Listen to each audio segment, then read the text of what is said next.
आता 181 गाथेच्या म्हणला उपयोग आणि क्रोधामध्ये अत्यंत अभाव. मग तिथं द्रव्याण पर्याय आहे की एकाच क्षेत्रात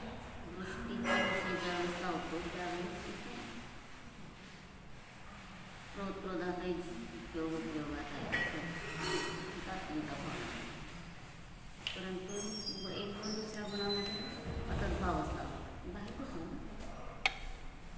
हा तो नव्हे. म्हणजे जेव्हा संज्ञालक्षण प्रयोजनाच्या वशमान भेद करतो तेव्हा अतद्भाव म्हणायचं आणि जेव्हा प्रदेशांच्या अपेक्षेने भिन्नत्व करतो तेव्हा पृथक्त्व लक्षण केलं.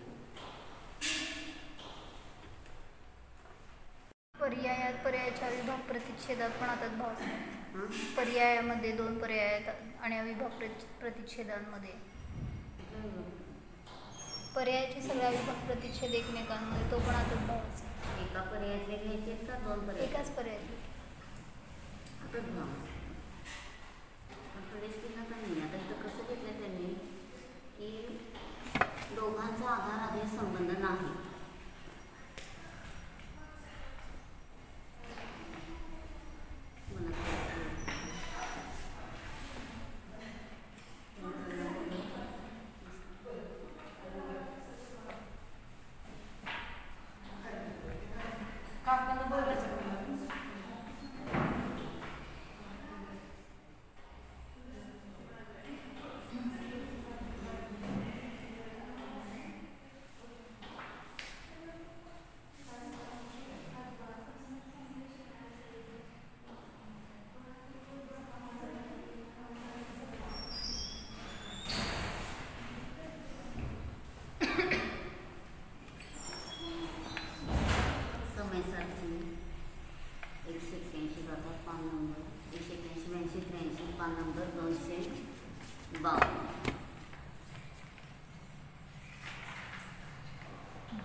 भिन्न प्रदेशत्वेन एक सत्ता अनुपपत्तेः तेन सह आधाराधेय संबंधः अपि नास्ति एव. ततः स्वरूपप्रतिष्ठितत्वलक्षणः एव आधाराधेय संबंधः अवतिष्ठते. तर हे महत्त्वाचं सांगितलं. खरोखर एकाचा दुसरा नसतो. द्वयोः दोघांचं भिन्न प्रदेशपणाने एक सत्ता घटित होत नसल्यामुळे खूप महत्त्वाचं आहे. खरोखर एकाचा दुसरा नसतो. म्हणजे आम्ही सामान्य लहान मुलाला समजावून सांगतो तसं सांगितलं. तर खरोखर एकाचा दुसरा नसतो म्हणजे एक आता तर उपयोग आणि क्रोधामध्ये घटवायचं आहे म्हणून उपयोगात नाही, उपयोग क्रोधात नाही. मग खरोखर एकाचा दुसरा नसतो. द्वयोः दोघांचा भिन्न प्रदेशपणाने एक सत्ता अनुपपत्तेः. तर दोघांचं भिन्न प्रदेशपणाने एक सत्ता घटित होत नसल्यामुळं तर काय घेतलं आता दोघांचे प्रदेश भिन्न आहेत. खरोखर एकाचा दुसरा नाही आणि द्वयोः दोघांचे भिन्न प्रदेशपणाने एक सत्ता घटित होत नसल्यामुळे आणि तदसत्वे च्या आधी घ्यायचा च आणि त्या तदसत्वे म्हणजे ते एक सत्ता रूपाने नसताना तेन सह त्यांच्याबरोबर आधाराधेय संबंध सुद्धा नाहीच. कुणाचा? दोघांचा. म्हणजे दोघं भिन्न भिन्न आहेत पण आधाराधेय संबंध पण नाहीच. ततः स्वरूप प्रतिष्ठत्व लक्षण ततः म्हणजे म्हणून स्वरूप प्रतिष्ठत्व लक्षणाचं आधाराधेय संबंध अवतिष्ठते म्हणजे सिद्ध होतो. म्हणजे स्वरूप प्रतिष्ठा म्हणजे काय घेतला तर क्रोध क्रोधाच्या स्वरूपाने आहे, उपयोग उपयोगाच्या स्वरूपाने आहे आणि त्या दोघांचा आधाराधेय संबंध सिद्ध होत नाही. म्हणून काय घेतलं ततः म्हणजे स्वरूप प्रतिष्ठत्व लक्षण म्हणजे स्वरूपामध्ये राहणं लक्षण हेच काय आहे स्वरूपात राहणे लक्षणाचा आधाराधेय संबंध अवतिष्ठते म्हणजे सिद्ध होतो.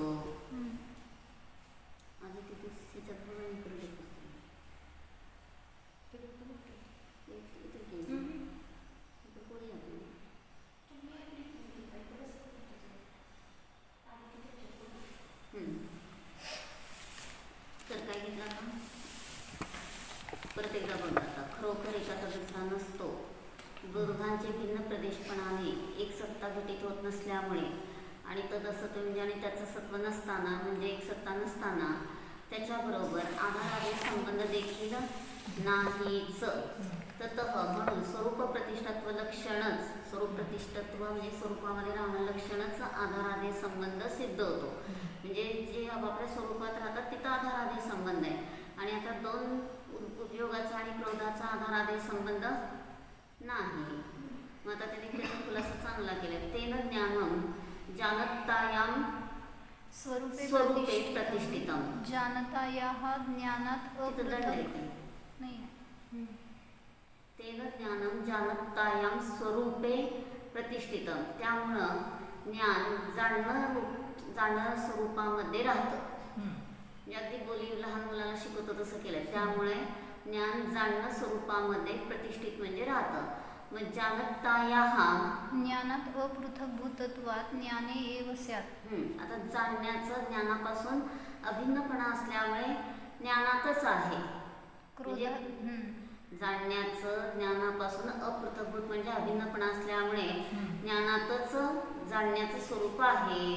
म्हणजे जानताया लावून घ्यायचं पुढं. पण जानतायाः म्हणजे जाणण्याचं ज्ञानापासून अपृथक्भूत म्हणजे अभिन्नपणा असल्यामुळे ज्ञानामध्येच जानता म्हणजे जाणणेपणा आहे. क्रोधादीनी क्रुध्यता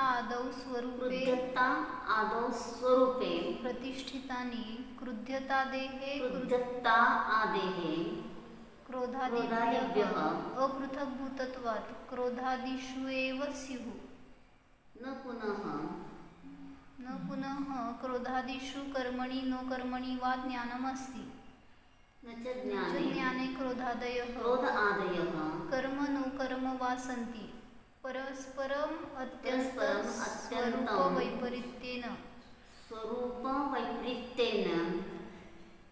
स्वरूपवैपरीत्येन परमार्थ आधारादेय संबंध शून्यत्वात्.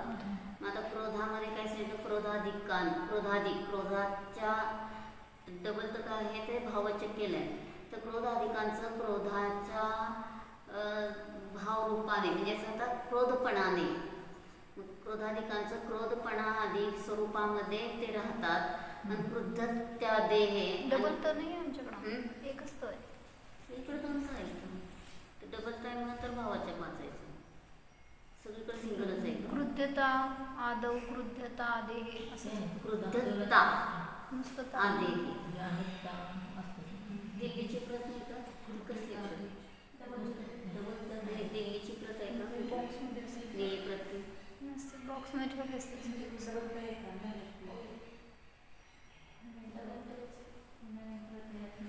बघून ठेव. क्रोधाधिकांचं क्रोधपणा आदी स्वरूपामध्ये राहतात. आणि क्रोधाधिकांचं क्रोधाधिकांपासून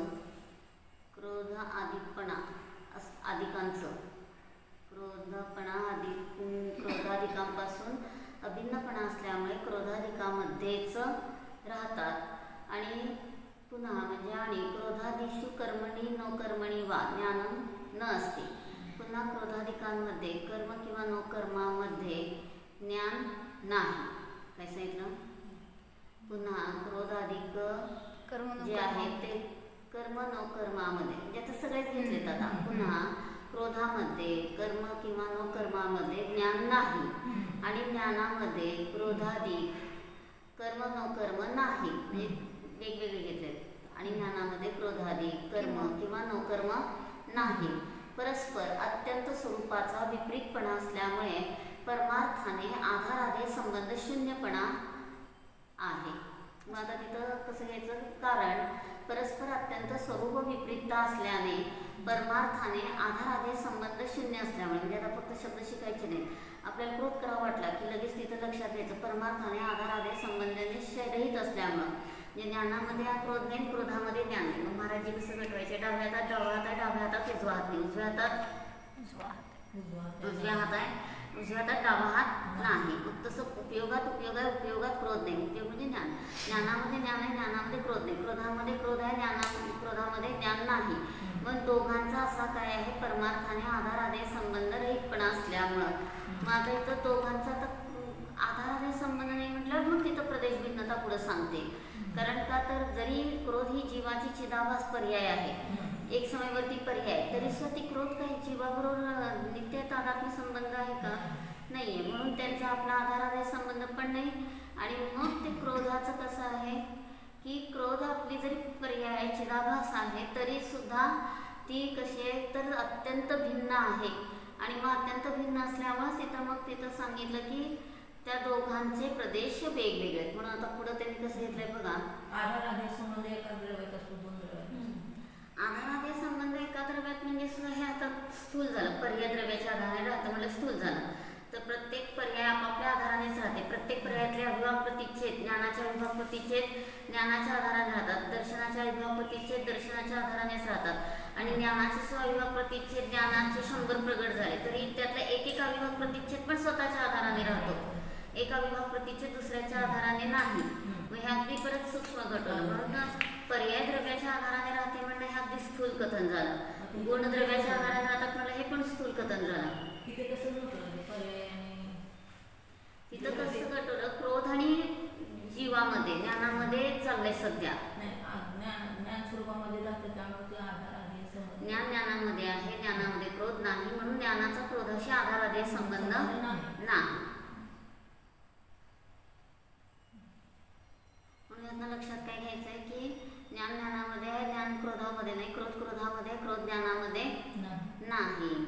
मग इथं आता लक्षात काय घेतलं की क्रोधाचा आणि ज्ञानाचा अत्यंत स्वरूप विपरीत असल्यामुळे परमार्थाने आधारादायक संबंधाने शून्यपणा असल्यामुळे म्हणजे दोघांचाही आधारादायक संबंध नाही.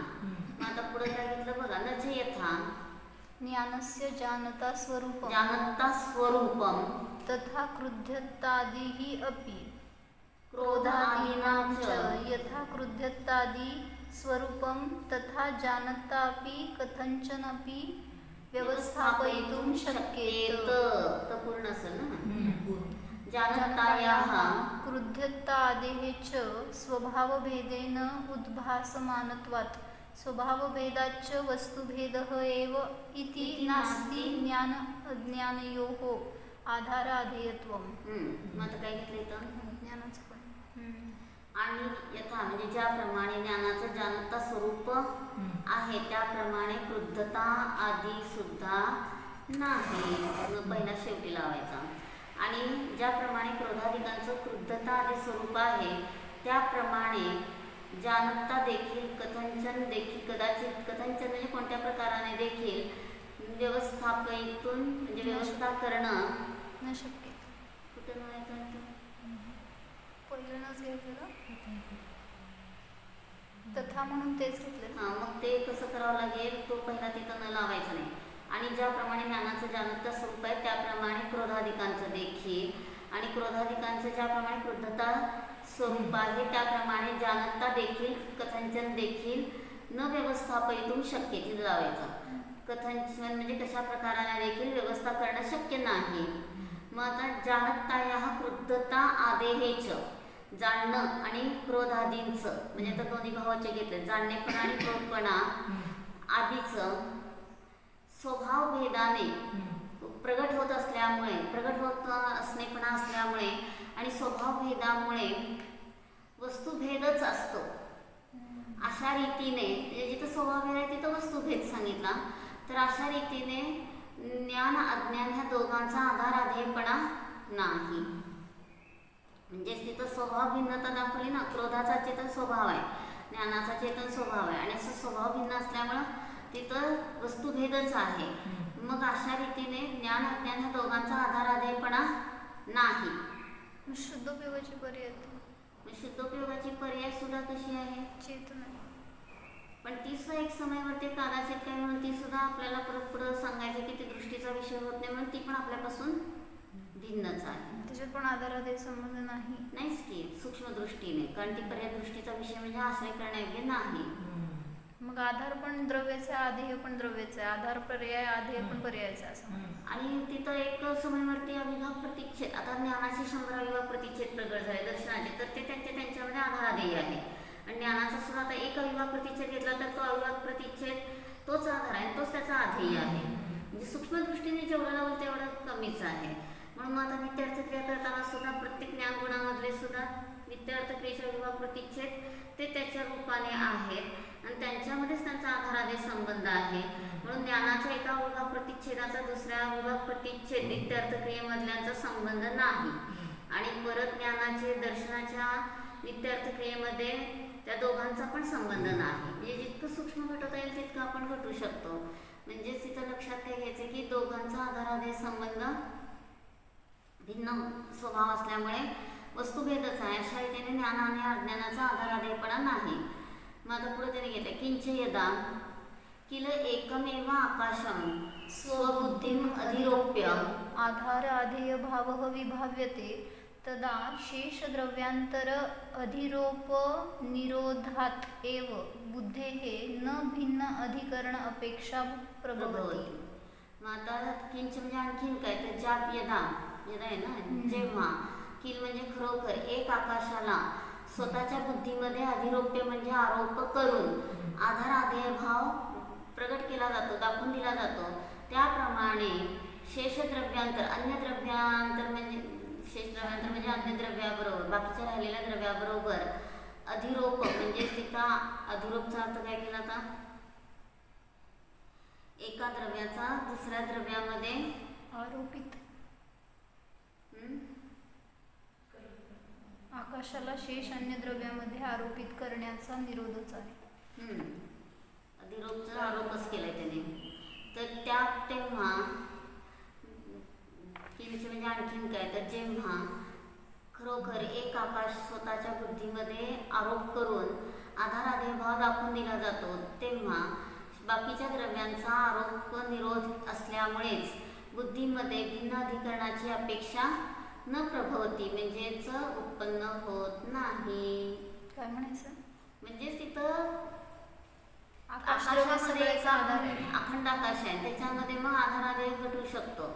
स्वतःच्या बुद्धीमध्ये अधिरोप्य म्हणजे आरोप करून आधारादे भाव विभाव्यते म्हणजे दाखवून दिला जातो. तदा तेव्हा बाकीच्या द्रव्यांतर आणि बाकीच्या अन्य द्रव्याबरोबर अधिरोप म्हणजे आरोपाचा काय घेतला त्याने आरोपच घेतलाय का आरोपित करण्याचा निरोधच असल्यामुळे बुद्धीचं भिन्न अधिकरणापेक्षा न प्रभवती म्हणजे बुद्धीची अन्य आधाराची अपेक्षा प्रभवती न म्हणजे उत्पन्न होत नाही.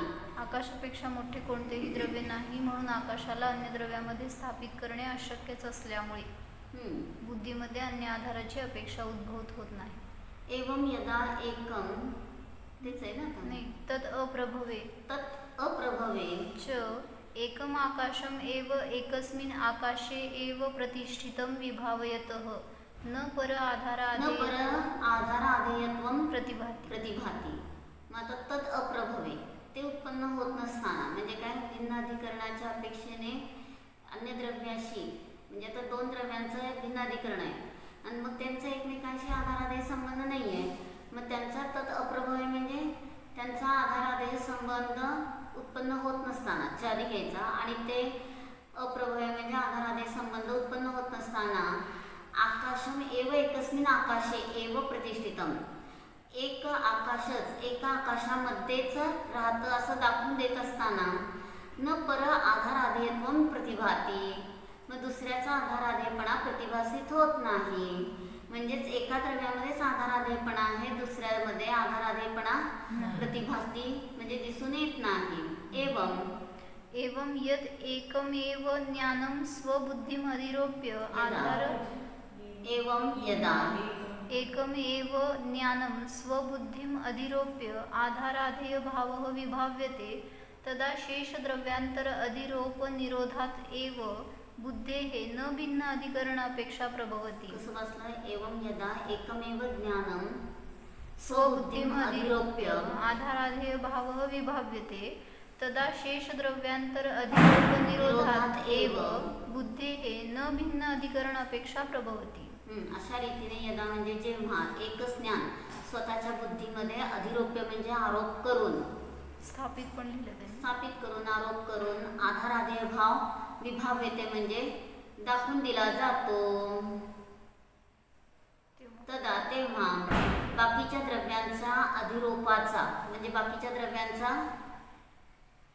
अधिरोपचं काय केलं बघा आरोपच केलं अधिरोप करण्याचं म्हणजे त्याच्यामध्ये ते आधार आहेत असा अधिरोप करण्याचा आरोप करण्याचा निरोध असल्यामुळेच बुद्धीला भिन्नाधिकरणाची अपेक्षा उत्पन्न होत नाही. म्हणजे बुद्धीमध्ये एकाच मध्ये आधारादय आहे, भिन्नाधिकरण म्हणजे दोन द्रव्यामध्ये आधारादय संबंध नाही. म्हणजे जीवाचा जीवामध्येच आहे, ज्ञानाचा ज्ञानामध्येच आहे, एका अविभाग प्रतिच्छेदाचा एका अविभाग प्रतिच्छेदामध्येच आहे. म्हणजे ज्याचा त्याच्यामध्ये आधारादय संबंध आहे, दोन द्रव्यांमध्ये आधारादय संबंध उत्पन्न होत नाही. तत् अप्रभवे. ते बुद्धी का घेतलंय? स्वबुद्धीमध्ये कुठं तेच वाक्यामध्ये स्वबुद्धीमध्ये काय म्हणायचं? आकाशामध्ये अन्य द्रव्य विचारामध्ये करतोय ना आपण. आकाशाला काय कळतं का मी हा आधार आहे, मी आहे आधी आहे, आकाशाला कळत नाही. आपल्या बुद्धीमध्ये आपण आधाराने कल्पना करतो. मग बुद्धीमध्ये एका द्रव्यामध्ये आधारादेय कल्पना बसू शकतो, परंतु दुसऱ्या द्रव्यांमध्ये दोन द्रव्यांमध्ये बुद्धीच्या अपेक्षेने सुद्धा आधारादेय संबंध घटू शकत नाही. तत् अप्रभवे च एकम ज्ञानम एव एकस्मिन् ज्ञाने एव प्रतिष्ठितम विभावयतः न पर आधारादेयत्वं प्रतिभाति. मग ते नाही ना तिथं नाही का तुमचं न पर आधारादेयत्वं वेगळं आहे का? चालते. पर म्हटलं तरी चालते ना, अपर म्हणजे पण दुसराच अर्थ होतो. तत् अप्रभवे म्हणजे दोन द्रव्यामध्ये भिन्नाधिकरणामध्ये आधारादेय संबंध उत्पन्न होत नसताना आधी घ्यायचा, आणि ते न उत्पन्न होत असताना एक ज्ञानच एका ज्ञानामध्येच प्रतिष्ठित आहे म्हणजे राहतं असं दाखवून देत असताना दुसऱ्याचा आधारादेयपणा दिसून येत नाही. म्हणजेच एकामध्येच आधारादेय संबंध आहे, दोन मध्ये आधारादेय संबंध नाही. ततः ज्ञानमेव ज्ञाने एव क्रोधादयः एव क्रोधादिषु एव इति साधु सिद्धं भेदविज्ञानम. तिथं दंड आहे आमच्यात ज्ञाने एव ततः म्हणून ज्ञानच ज्ञानामध्येच आहे, क्रोधादिकांमध्ये आहेत असं साधू म्हणजे चांगल्या रीतीने सिद्ध झालं भेदविज्ञान. अशा रीतीने भेदविज्ञान चांगल्या रीतीने सिद्ध झालं. म्हणजे आता लक्षात घ्यायचंय, क्रोध क्रोधामध्ये आहे, ज्ञान ज्ञानामध्ये, ज्ञान क्रोधामध्ये नाही, क्रोध ज्ञानामध्ये नाही. ज्ञानाचे प्रदेश वेगळे आहेत, क्रोधाचे प्रदेश वेगळे आहेत. मग त्या क्रोधाच्या प्रदेशांना आपल्याकडे यायला लागलं की लगेच असं करायचं स्टॉप. आणि असं केलं की कधीच आपल्याला कुणाबद्दल क्रोध पण नाही, मान पण नाही. म्हणजे सगळ्याच मध्ये घटवायचं, फक्त क्रोधच घटवायचं नाही. खरं आपल्याला मान माणसं कोणाला होत असतो ज्याच्या चित्तामध्ये विक्षेप आहे. तो श्लोक आहे की नाही काहीतरी, त्यालाच मान आहे की त्यालाच अपमान होतो की ज्याला मान आहे. आणि असं चित्तामध्ये विक्षेप असला तर मान अपमान करतो. मग आपल्याला विक्षेप करायचाच नाही, म्हणून कशाबद्दल आपल्याला मान पण नाही, कोणाबद्दल अपमान पण नाही. आणि उलट जितकं आपलं कोणी मान केला तितकं आपण फुगून बसलो, हरभऱ्याच्या झाडावर बसलो. आणि जितका अपमान केला तितकं दाणकन कोसळलं आणि आपल्याला कळलं की आपली काय पात्रता आहे. म्हणून अपमान करणारा आपल्या जवळ पाहिजे, मान देणारा काय कोणी पण भेटेल. मान करून काय आपल्याला उपयोग नाही आहे. आणि अपमान केलं तरच तिथं काय झालं आपल्याला आपली योग्यता कळते आणि आपण तिथं काय करू शकतो, सुधारणा करू शकतो. म्हणून मला मान पण नको आणि अपमान पण नको, दोन्ही पण नको. म्हणून बघा आपण आपल्या ज्ञानदर्शन स्वरूपात राहिलो तर आपल्या ह्या सगळ्या खोट्या रुचीची काय झाली, दुर्दशा संपली. आणि स्वभावाने राहिलो नाही तर ही खोटी रुची करून आपण काय करतो, संसार वाढवतो.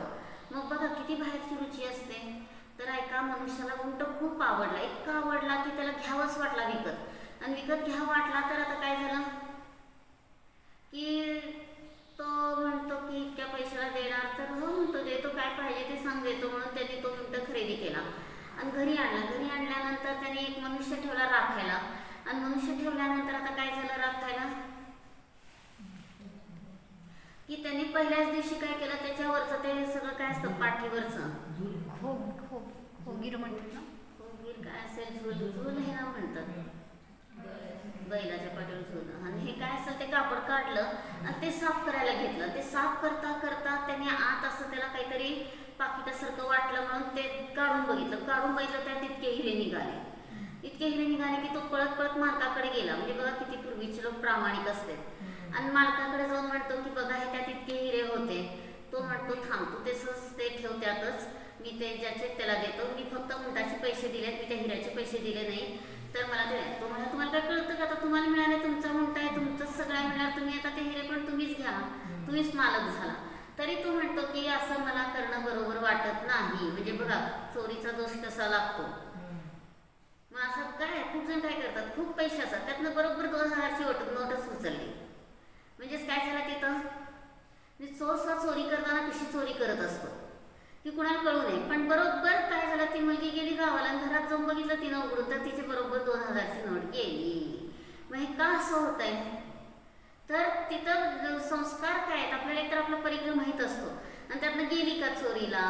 मग चोरी करणारा काय समजतो की तेवढीच नोट घेतल्यावर कोणी आपल्याला समजणार नाही, आपल्याला कोणी काय म्हणणार नाही, म्हणून तो चोरी करतोय. म्हणजे हे सुद्धा सगळं काय झालं, चुकीचं झालं.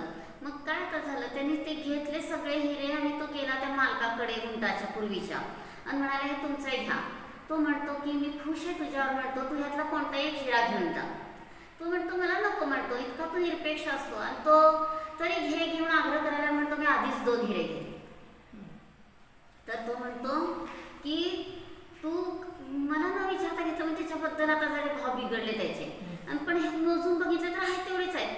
मग तू म्हटलं कुठले 2 घेतलेत तू, तर त्यांनी सांगितलं की माझ्यामध्ये इमानदारी आहे आणि खुरदारी आहे. खुद्दारी आहे स्वाभिमान. हा, माझ्यामध्ये स्वाभिमान हा एक हिरा आहे आणि माझ्यामध्ये इमानदारी आहे. मला अजिबात दुसऱ्याच्या हिऱ्याची, दुसऱ्याच्या पैशाची घ्यायची नाही. मग चोरी करायचा तर प्रश्न दूरच राहिला. तो इतका आग्रह करतोय हिरा घ्या म्हटलं तरी तो म्हणतो मी नाही घेणार, मला गरज नाही, मी इतका निरपेक्ष आहे. आपण असतो तर काय केलं असतं, घे म्हणलं तर घेतलं असतं. चोरी नाही ना तिथं सुद्धा, कशाला त्यांनी घे म्हणलं कसं. पण दुसऱ्याचीच वस्तू आहे ना, तो इतका प्रामाणिक आहे. तो म्हणतो मी फक्त उंटाची किंमत दिली आहे, मी बाकी कशाची किंमत दिलेली नाही, मी अजिबात घेणार नाहीच. आणि माझ्याकडे 2 हिरत्न आहेत, हिरे आहेत, मला दुसऱ्याची गरज नाही. आणि त्या प्रामाणिकपणावर तो परत आणखीन पूर्वीचा मालक काय झाला, इतका खुश झाला की तो त्याच्याकडे अगदी आदराने बघू लागला. म्हणजे बघा, ह्यातनं आपल्याला लक्षात घ्यायचं आहे की आपण सुद्धा आपल्यामध्ये अनंत गुणांचं रत्न आहे, वैभव आहे. मग आपल्याला बाहेरचं काही पाहिजे का, आपल्यासारखं वाटतं दुकानात बसावं, अजून पैसे मिळवावं. बसलं ना दुकानात प्रकाश, सकाळी येताना सकाळी दुकानात बसलो का, सकाळी दुकानात बसून आला का, बसत नाही ना आता. पण अजून आपण बसलो तर जास्त कमाई होईल असं वाटतं की नाही. पोरं जरा नीट करत नाहीत, आपण जरा नीट करावं वाटत नाही आता. म्हणून आपलं आत्मकल्याण करायचं, आपलं धन आतमध्ये चैतन्य धन आहे हे जाणायचं. गव्हर्नमेंटने सांगितलं म्हणून, ते गव्हर्नमेंटने सांगितलं म्हणून बसलो नाही म्हणलं तरी पण काय उपयोग नाही. 60 वर्षाच्या पुढच्यानी बसायचं नाही, पण मला बसायचंच नाही. मला आता आत्मकल्याणातच वेळ घालवायचा आहे, ध्यान करायचं, स्वाध्याय करायचं आहे. कशाला घरी जाय करायची, इथंच राहायचं. म्हणजे आपल्याला कळतं ना की आपलं काय चाललंय, परिणाम आपण कसे परिणाम ठेवायला पाहिजे. म्हणून माझ्यामध्येच आधारादय संबंध आहे, माझा दुसऱ्याशी आधारादय संबंध बिलकुल नाहीच. आणि हे जर आपण जाणलं तर आपण शांतीला प्राप्त झालो. पुढे मग आता तशी क्रोधावर घडवली जाता तशी मानावर घडवायची, मायाचारावर, लोभावर. मग तसं शुद्धोपयोग उपयोगामध्ये आहे आणि त्रिकाली उपयोग उपयोगामध्ये. मग त्रिकाली ज्ञानदर्शन स्वभाव त्या शुद्धोपयोगात नाही, शुद्धोपयोग उपयोगात नाही. म्हणजे शेवटी माझ्यामध्ये स्वरूप कसं आहे, अनादि अनंत आहेच. आणि मी त्या शुद्धोपयोग एक समयवरती पर्याय नाही. मग आता एक समयवरती पर्याय प्रगट झाली तर एक समयवरती पर्यायामध्ये सुद्धा ज्ञानाची शुद्धता, दर्शनाची शुद्धता, चारित्र्याची शुद्धता, अनंत गुणांची शुद्धता, म्हणजे जी सगळी आहे त्याचे प्रत्येकाच्या अभिभाग प्रतिच्छेद वेगवेगळे आहेत. आणि अशा रीतीने प्रत्येकाच्या अभिभाग प्रतिच्छेद वेगवेगळे आहेत म्हटल्यानंतर तिथं काय झालं की ते पर्यायातले तर भिन्न भिन्न आधारात हे संबंध घटू शकतो, आश्रय करण्यायोग्य नाही. आणि परत ती पर्याय दृष्टीचा विषय होत नाही म्हणून ती ध्रुव स्वभावात नाही. आणि ध्रुव स्वभाव सुद्धा एक गुणाचा दुसरा अशी आधारात संबंध नाही. म्हणून असा अखंड पिंड माझ्यामध्ये आहे आणि इतकं माझ्यामध्ये अनंत गुणांचं वैभव आहे की मला दुसऱ्याच्या वैभवाची गरज नाही. मग चोरून काही घ्यायची तर अजिबात गरज नाही. म्हणून आपल्याला कसं आहे की मला माझ्या आत्मद्रव्याचीच रुची करायची, आत्मद्रव्याची रुची सोडून मला दुसऱ्याची रुची बिलकुल करायची नाहीच. आणि इतका आतमध्ये आपण आपल्या स्वतःच्या आत्म्याला जाणलं, माझा आत्माच मला आधार आहे, माझा आत्माच माझ्यामध्ये आधेय आहे, हे माझं वैभव मला कळालं तर मला बाहेरची कोणतीच गोष्ट नको. आणि असं जर आपण आपल्या आत्मस्वरूपामध्येच राहू लागलो तर आपल्याला बाहेरच्या कुठल्याच आधाराध्यायाची संबंध नाही. मग पती गेला दुःख झालं, पत्नी गेली दुःख झालं, हे कशासाठी? हे सगळं बाहेर आधाराध्याय संबंध मानतो म्हणून आपल्याला हे सुद्धा दुःख वाटतंय. पण मी माझा एकटा आलो, एकटा जाणार, एकटाच जाणार, माझ्यामध्ये माझा आधार आधी संबंध हे जाणलं तर मला आत्ता पण शांती आहे, पुढं पण शांती.